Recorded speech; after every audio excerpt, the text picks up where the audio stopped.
रायगड सम्राट अल्पावधीत लोकप्रिय ठरलेले रायगड सम्राट रयतेच्या सेवेसाठी सदैव पुढे। रायगड सम्राट राजकीय, सामाजिक, शैक्षणिक, शेतीविषयक अचूक बातम्यांसाठी रायगड सम्राट न्यूजला सबस्क्राइब करा।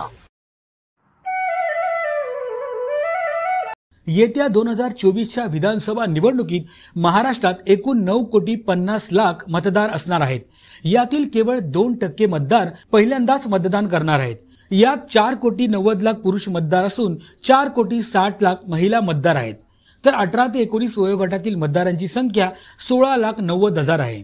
असे म्हटले जाते की या मतदारांची संख्या केवळ 2%च आहे।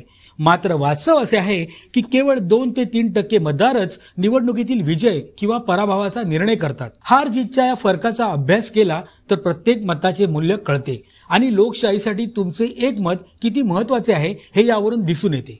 महाराष्ट्रात मात्र गेल्या वेळी ही संख्या 9,25,00,000 होती। राज्यात दर 1,000 पुरुष मतदारांमागे 933 महिला मतदार आहेत।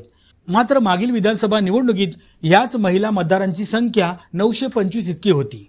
म्हणजे मागील आणि आता होणाऱ्या निवडणुकीत महिला मतदार संख्येत फक्त 8 मतदारांचा फरक पडला आहे। म्हणजे लोकसंख्या वाढली आहे असं नाही, तर राज्यातील अंगणवाडी सेविका, महिला बचत गट आणि गृहनिर्माण संस्थांनी जी अपार मेहनत घेतली म्हणून मतदान अधिक झाले। महाराष्ट्रातील 36 पैकी 5 जिल्हे असे आहेत जेथे महिला मतदारांची संख्या पुरुषांपेक्षा जास्त आहे। ते जिल्हे म्हणजे सिंधुदुर्ग, रत्नागिरी, नंदुरबार, गोंदिया, भंडारा असे आहेत। महिला मतदारांनी पुरुष मतदारांपेक्षा कमी मतदान करू नये यासाठी सर्वतोपरी प्रयत्न केले जात आहेत। गडचिरोलीमध्ये सर्वात जास्त 8,100,000 मतदार आहेत। राज्यातील 30 ते 50 वयोगटातील 2 कोटी मतदार आहेत, तर 20 ते 30 वयोगटातील 1,80,00,000 मतदार आहेत। 80 वर्षांपेक्षा जास्त वय असलेल्या मतदारांची संख्या 18,60,000 पेक्षा जास्त आहे।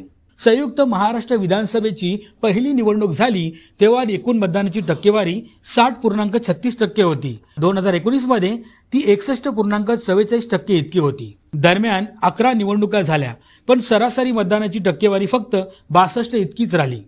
1995 वगळता महाराष्ट्रात 71.61% मतदान झाले होते। देशात कमी मतदान होण्यामागे नक्षलवाद, दहशतवादी हे सर्वात मोठे कारण मानले जाते। आता त्यांची भीती राहिली नाही, पण जिथे मतदारांना ही भीती वाटत नाही तिथे मतदान कमी करण्याची सक्ती समजण्यापलीकडची आहे।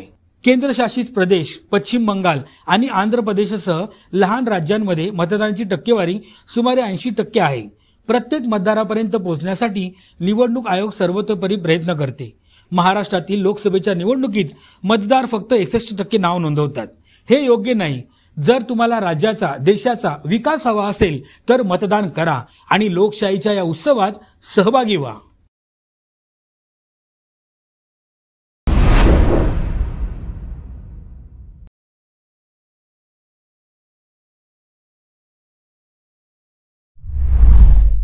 मुंबई आणि इंदूर या 2 प्रमुख व्यावसायिक शहरांना जोडणाऱ्या रेल्वे प्रकल्पाला केंद्र सरकारने मंजुरी दिली।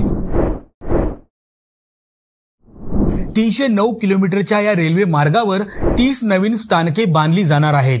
18,036 कोटी रुपयांचा हा प्रकल्प आहे। हा नवीन रेल्वे मार्ग प्रकल्प सुमारे 1,000 गावं आणि सुमारे 30 लाख लोकसंख्येला जोडेल। 2028 ते 2029 पर्यंत हा प्रकल्प पूर्ण करण्याचं उद्दिष्ट आहे। महाराष्ट्र आणि मध्य प्रदेशच्या 6 जिल्ह्यांचा या रेल्वे प्रकल्पात समावेश आहे। इंदूर आणि मनमाड दरम्यान हा प्रस्तावित रेल्वे मार्ग थेट संपर्क सुविधा प्रदान करेल। त्यासोबतच प्रवासाची गतिशीलताही सुधारेल। त्याबरोबरच या भागातील लोकांचा रोजगार आणि स्वयंरोजगाराच्या संधी वाढतील।